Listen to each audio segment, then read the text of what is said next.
여러분 안녕하십니까? 음주운전으로 인한 사망사고가 또 일어났습니다. 새벽 시간대 천안 도심에서 경찰의 음주 측정을 거부하고 도주하던 승용차가 쓰레기 수거 차량을 들이받아 환경미화원이 숨진 겁니다. 곧 결혼을 앞두고 새집까지 마련하며 행복한 신혼생활을 꿈꾸던 30대 환경미화원은 입사한 지 6개월 만에 사고를 당했습니다. 이수복 기자의 보도입니다. 자정이 훌쩍 넘은 새벽, 승용차 한 대가 횡단보도에 가만히 정차해 있습니다. 이상한 낌새를 느낀 뒷차 운전자가 창문을 연신 두드리고 이어 경찰이 출동해 음주 측정을 하려 했지만 승용차는 황급히 달아나기 시작합니다. 1.2km 거리를 빠른 속도로 도주하던 차량. 청소 차량과 환경미화원을 피하지 않고 그대로 들이받습니다. 아마 1시쯤인가 봐요. 벼락치는 소리가 나길래 이상하다 비도 안 오는데 그래서 내다보니까 쓰레기차하고 승용차하고 맞붙어 있더라고요. 사고 직후 승용차 운전자 20대 남성 A씨는 비틀비틀 차에서 내리더니 골목으로 뛰어 달아나기 시작합니다. 이를 목격한 또 다른 환경미화원이 빠르게 뒤따라갔고 결국 50m를 채 가지 못하고 붙잡혀 경찰에 인계됐습니다. 청소화물차 뒤쪽에서 작업하던 36살 남성 환경미화원은 병원으로 옮겨졌지만 결국 숨졌습니다. 숨진 환경미화원은 업체에 6개월 전 입사해 최근 신혼집까지 마련하는 등 행복한 결혼 생활을 꿈꾸고 있었습니다. 선배라든지 후배들하고 이렇게 허물 없이 잘 지냈고 천안 쪽에 새 집도 이렇게 장만을 했고 이제 곧 결혼도 할 건데 하면서 좀. 사고를 낸 A씨는 특별한 직업이 없는 취업준비생이었습니다. 경찰은 A씨를 위험운전치사와 뺑소니 혐의로 입건하는 한편 차량의 이동 경로를 추적해 사고 전 행적을 조사한 뒤 구속영장을 신청할 방침입니다. TJB 이수복입니다. 오늘 오전 10시 10분쯤 천안시 서북구 입장면에서 국도를 달리던 승용차에서 불이 나 50대 운전자가 숨졌습니다. 불이 붙은 채로 내리막길을 달리던 차량은 마주오던 화물차와 충돌한 뒤 멈춰섰으며 소방당국이 20여 분 만에 불길을 잡았지만 차 안에선 운전자가 숨진 채 발견됐습니다. 사고 차량은 LPG 차량으로 경찰과 소방당국은 폭발음이 들렸던 목격자의 진술 등을 토대로 정확한 사고 경위를 조사 중입니다. 오늘 새벽 2시 14분쯤 서천군 서천읍의 한 주상복합 건물에서 불이 나 20분 만에 진화됐습니다. 화재 당시 3층에 살고 있던 주민 2명은 대피했고 50대 남성 1명은 구조됐지만 원룸에 함께 거주하던 60대 남성과 20대 남성이 숨졌습니다. 소방당국은 불이 3층에서 시작됐다며 정확한 화재 원인을 조사하고 있습니다. 아동 성범죄에 악용되는 랜덤 채팅의 문제점을 지적하는 기획보도 순서입니다. 오늘은 아동의 온라인 채팅 문제가 얼마나 심각한지 심층적으로 짚어보고 해결 방안을 살펴봤습니다. 전유진 기자의 보도입니다. 랜덤 채팅 어플에 14살 여자 대전이라고 자기소개를 입력해봤습니다. 가입하자마자 성인 남성에게 돈은 필요 없냐부터 만나자는 메시지가 쏟아지더니 하루 동안 100통에 가까운 채팅이 쌓였습니다. 메시지를 보낸 남성들은 평균 25.1세입니다. 10살 차이가 넘는 청소년에게 거리낌 없이 성매매를 제안하는 것이 그대로 포착된 겁니다. 실제 아동 청소년을 대상으로 한 성범죄의 33.7%가 인터넷 채팅 등을 통해 알게 된 사람에 의해 일어났는데 그중에서도 채팅 어플이 제일 큰 비율을 차지합니다. 인터넷 채팅 성범죄의 피해자 수와 비율이 해마다 크게 늘어 5년 새 2배 이상 증가하며 랜덤 채팅이 아동 성범죄의 무법지대가 된 겁니다. 경찰의 수사 의지가 약한 것도 문제입니다. 지난 2021년 N번방 사건을 계기로 경찰은 아동 청소년 온라인 성범죄에 대한 위장 수사가 가능해졌지만 지난해까지 성착취 목적 대화 혐의로 붙잡은 사람은 전국적으로 3명에 불과합니다. 성착취 목적의 대화를 하는 근거법이 처벌 조항이 있기 때문에 이것에 대해서 좀 수사기관이 적극적으로 의지를 가지고 단속을 하고 강력한 처벌을 함으로써 그런 의도를 가진 그 가해자들이 이것에 대해서 좀 경각심을 가지고 아동 성범죄에 대해 정부와 어플 제작자가 서로 미루는 탓도 있습니다. 정부가 사생활 침해를 이유로 적극적인 규제에 나서지 않고 제작자는 어플 사용자 탓을 하고 있는 겁니다. 전문가들은 어플 사용 시 실명 인증 도입이 필요하다고 조언합니다.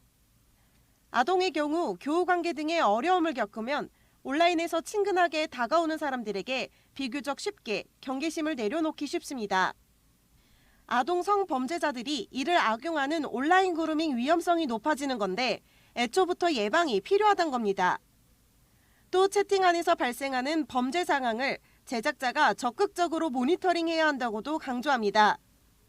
청소년들의 접근을 막아야 되는 것이 사실 1차적으로 좀 필요하기도 하고, 그루밍이 위험하거나 그런 상황들이 있을 때 그거를 탐지할 수 있는 기술들, 이제 이런 것들도 고민을 하는데, 또 단순히 하나의 어플만 규제하면 음지로 숨어버리는 풍선 효과가 나타날 수 있는 상황. 그렇기에 정부와 수사기관, 교육기관, 시민단체가 같이 정보를 공유하며 모습을 빠르게 바꾸는 온라인 성범죄를 예방하기 위해 힘을 모아야 합니다. TJB 전유진입니다. 의식을 잃고 쓰러진 공항버스 운전기사를 버스에 타고 있던 간호사가 심폐소생술로 구한 사실이 뒤늦게 알려졌습니다. 지난달 5일 오후 6시쯤 충남대학교 병원 심장내과 소속 홍란 간호사는 휴게소 정차 이후 운전기사가 흉통을 호소한 뒤 의식을 잃고 쓰러지자 즉시 심폐소생술을 실시해 현장에 도착한 구급대원에 인계했습니다. 홍 간호사의 선행은 한 달 뒤 몸을 회복한 버스기사가 직접 병원으로 찾아와 고마움의 편지를 남기면서 알려졌습니다. 오는 9일 개막하는 대전 영시축제 행사를 위해 오는 18일 새벽 5시까지 중앙로 일원의 차량 통행이 전면 제한됩니다. 통제 구간은 대전역부터 옛 충남도청까지, NC백화점부터 은흥정이 내거리까지로 대전시는 해당 구간을 오가는 29개 버스 노선을 우회 운행하고 지하철은 새벽 1시까지 연장해 시민 불편을 최소화한다는 계획입니다. 대전 영시축제는 9일부터 17일까지 열리며 개막일인 9일 저녁 6시에는 공군 블랙이글스의 에어쇼가 30분간 펼쳐집니다. 최근 유례 없는 폭염이 계속되면서 충남도 내 온열 질환자 수가 하루 사이 40여 명에 육박할 정도로 급증하고 있습니다. 특히 고령자가 많은 농촌 지역에서 환자들이 늘고 있는데 농산일 때문에 야외 활동이 불가피한 경우라도 혼자서 일하지 말고 여럿이 함께 작업을 하는 등 주의가 필요합니다. 이선학 기자가 보도합니다.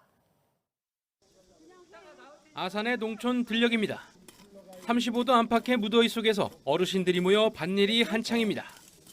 숨쉬기도 어려울 정도로 더운 날씨지만 그렇다고 평생 해온 농산일을 소홀히 할 수는 없어 걱정입니다. 날이 많이 더워도 농사일이니까 아침 저녁으로 하고 있어요. 낮에는 쉬고 그러고 있어요. 폭염특보가 20일째 이어지는 찜통더위가 기승을 부리면서 도내 온열 질환자도 크게 늘고 있습니다.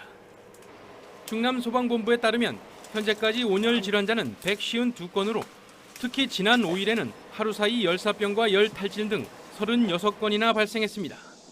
체감온도가 36도 안팎의 매우 무더운 날씨가 연일 이어지고 있기 때문입니다. 지구온난화로 여름철 이상 고온 현상이 지속되면서 지난 2021년 83명에 불과했던 충남 지역 온열 질환자는 2022년에 135명, 지난해에는 205명으로 늘었고 이런 추세라면 올해는 지난해 발생 건수를 크게 넘어설 것으로 예상됩니다. 온열 질환 발생이 농산일 등으로 야외 활동이 많고 고령자가 많은 농촌 지역에서 주로 발생하는 만큼 주의가 필요합니다. 특히 가급적 낮 시간대 작업을 피하고 수분을 충분히 섭취하는 것이 좋습니다.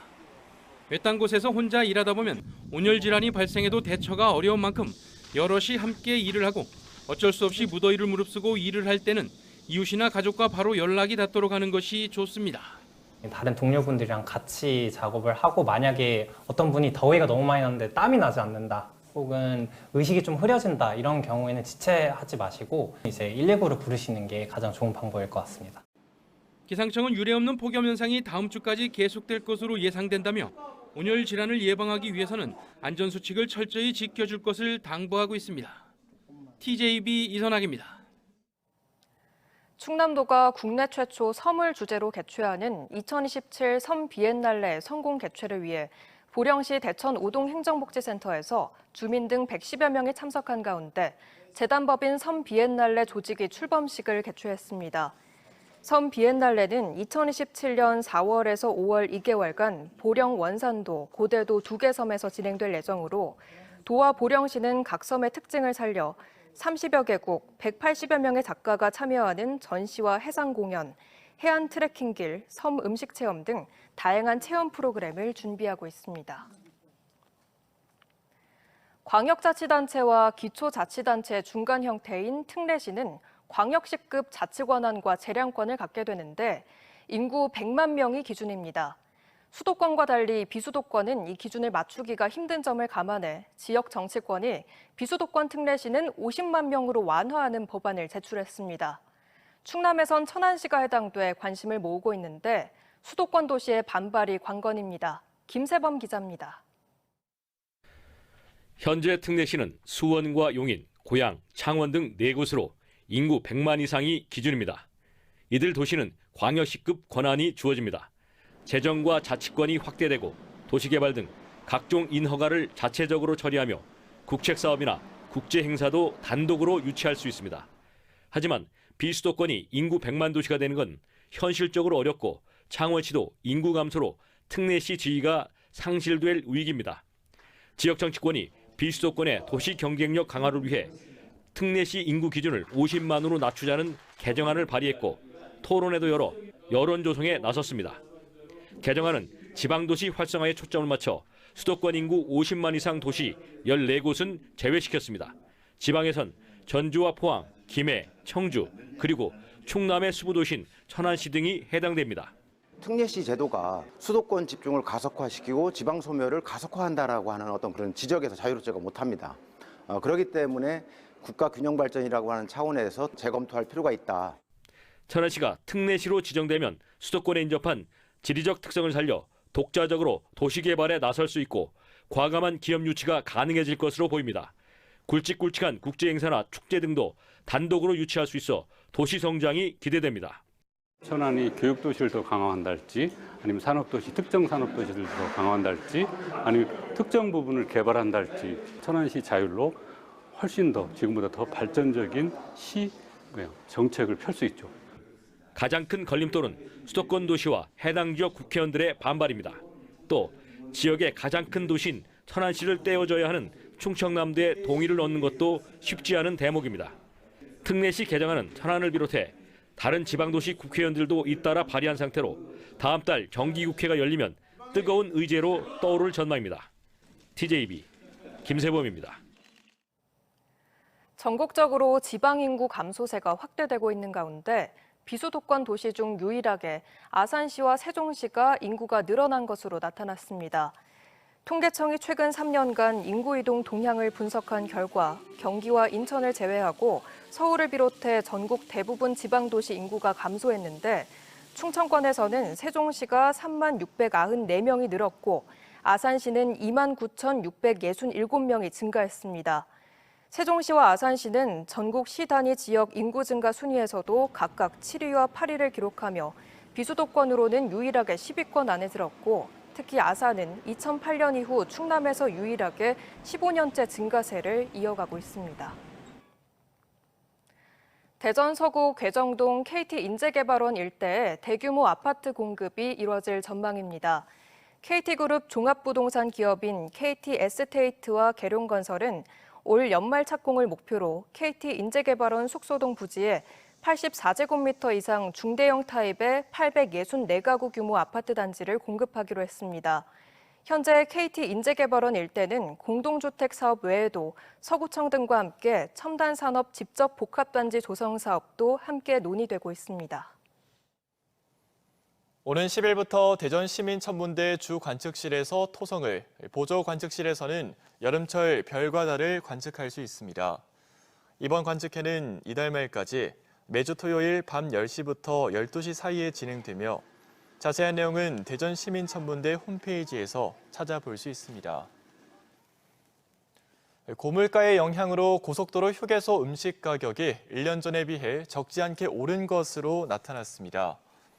더불어민주당 박용갑 의원이 한국도로공사에서 제출받은 고속도로 휴게소 매출 상위 10군데 음식값을 분석한 결과 돈가스 평균 가격은 지난 6월 기준 1,659원으로 지난해 6월보다 3.8% 올랐으며 국밥류는 9,186원으로 3.7%, 비빔밥은 9,310원으로 3.6% 인상됐습니다.